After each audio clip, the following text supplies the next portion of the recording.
Assimilation is a very human trait.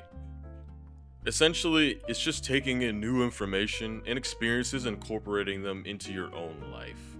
So, one of the things that I've been thinking about a lot lately is how every time I've had to change my life around, whether that's where I'm going or who I'm hanging around specifically, I always kind of want to assimilate to what's going on. And for example, I think that when I moved to a new city for the first time since basically growing up, I immediately kind of wanted to take in whatever culture was going on over there. And it doesn't necessarily have to be anything like super specific, but it was just kind of what people were doing, how they were acting, what they were looking like. And for the most part, even though I at this point have a pretty set identity for who I am personally, I still wanted to adapt to what they had going on and so that I wouldn't stick out like a sore thumb. But when it comes to this, or when it comes to assimilation, I don't necessarily want to be the same as everybody else, but I also want to be a part of what they have going on. I think one of those things that happens when you get into your early 20s specifically, or at least when you enter adulthood, is that you have no idea what's going on. I don't even need to say that this is what I think. This is just a straight up fact. This is just kind of what every human, for the most part, has always had to go through. Whether that was, you know, getting kicked out as soon as they became adults, or, you know, as soon as they had to go on their own, or even later on in life if they had to take a little bit longer to get there.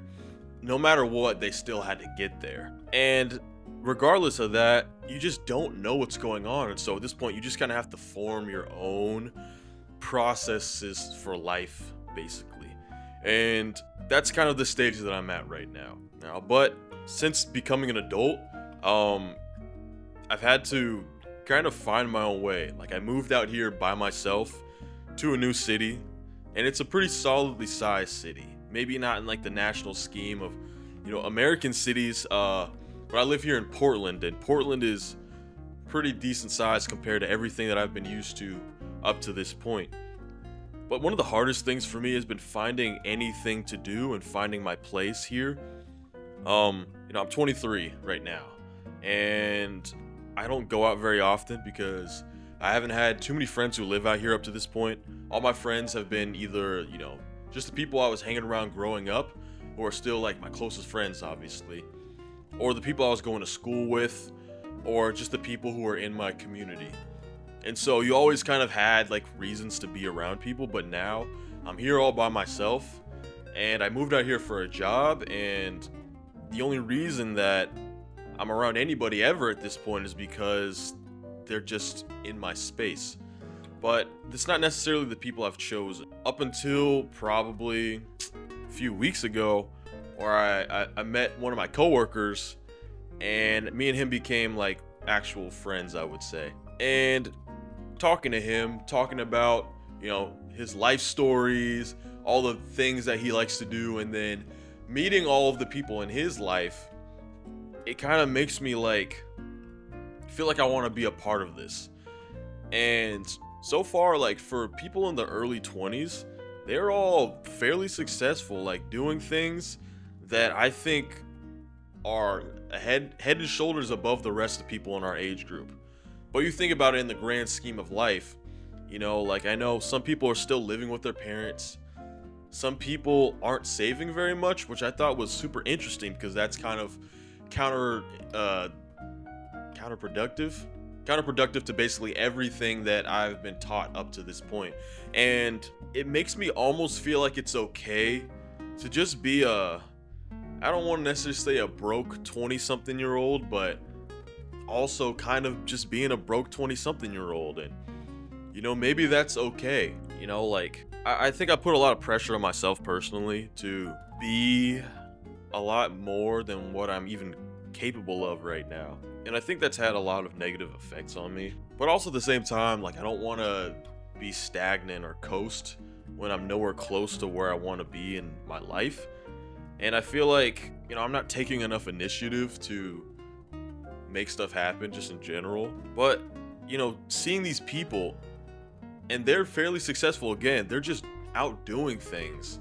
It's not even crazy stuff, but they're just doing anything, just having fun, going out, and not even like going out doing anything crazy. It's just being out and about, existing in the same spaces like your other friends. And that's just kind of what I want to be and where I want to be at right now. So my biggest thing is like, why do I feel like this? Why do I feel like I want to be a part of this?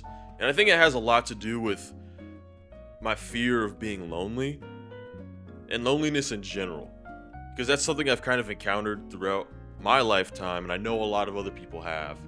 This isn't like a video essay or some kind of lesson on why people do the things that they do, or who you're supposed to be, or even real suggestion or advice. I always want to know, like, why do I do the things that I do, or why do I feel the way that I feel about anything, honestly. And I think this is one of those things that I can kind of just take a step back and process, because being the way that I am, I'd say, not to give a whole like backstory or anything, but I just grew up very different than most other people. I think just simply because of like my parents being who they are. It's nothing crazy, but I always kind of felt like a sense that I was not necessarily understood by all the people around me, and not like like an emo way or whatever it is, where people are like, oh, I'm so misunderstood, like nobody gets me. Because I always found ways to fit in with people because I wanted to assimilate, keeping myself on topic. But it does feel difficult when you feel like nobody really gets it, like you can't fully communicate with people the way that you want to, in a way that makes sense to you. And so instead I kind of just try to pick up on what other people got going on, and I think it makes me feel included just a little bit more. But I know for a fact that I'm not the only person who feels like this. I think a good chunk of people, and by good chunk I mean probably maybe a majority of the human population, either does or has felt this way at some point fairly recently, if not the entirety of their lives. And this is why like things get normalized, and I think more things should be normalized, because there's so many things that are stigmatized or feel like they're stigmatized for no real reason, even though everybody does them or thinks them or wants them or whatever it is. And everyone wants to feel included, and nobody wants to feel excluded. And so if we normalize, I hate that word, honestly, the word normalize. It's like a buzzword, but it really holds weight that if you normalize things that are kind of taboo to talk about but really are super normal, I think people would be a lot happier, and they'd feel a lot more included and less pressure to act a certain way, if that makes any sense. But the biggest thing when it comes to assimilation is just wanting to feel included. I think honestly that's just the root of it. You're learning something and then working to be a part of it, and ultimately that just comes to feeling included or being a part of anything. And that comes down to community, culture, and being social. But community is a huge part of that. And I think here in 2026, when I'm making this video, community is something that is severely lacking among young people, especially in the age of the internet, where technically you could find community in anything, but then it becomes very much an echo chamber, which for some people that's okay. They only care about what they care about, and they only want to hear what they want to hear. And if that makes them happy, then you know what? Be my guest. Me personally, I'm a big fan of sports. I'm a big basketball guy. So whenever I can get into spaces where I can listen to, talk about, read, watch anything basketball related, it's like it's nice for me. I really enjoy that. But also just having a community overall, it's good for the spirit, because humans need to connect. And even the people who say they don't want to or don't need to because they're introverted or they're just not interested in anything like that, they still find their communities. They might not be big communities, but they're still very much there. And it's necessary to get involved in things like that because you're included, you're a part of something. Whether it's for a huge purpose like trying to change the world, like, I don't know, global politics or ecosystem management, or, you know, honestly, anything like that. Or something smaller, like, you know, hobbies. You know, you like pottery, you go to a pottery class. Suddenly there's a bunch of other people who are doing pottery or something. You know, you like to go to a writing class, or single moms who like to chat about their dogs or something. I don't know. It doesn't have to be necessarily specific, but these communities exist for a reason. And even outside of your own communities of your interests or whatever it might be, being a part of anything and just being included is good for the soul. And I think that's what a lot of people are missing. A lot of people are craving, and what we all need to some degree or another. And for me, as you know, someone going into their mid-20s soon, actually, because I'm 23.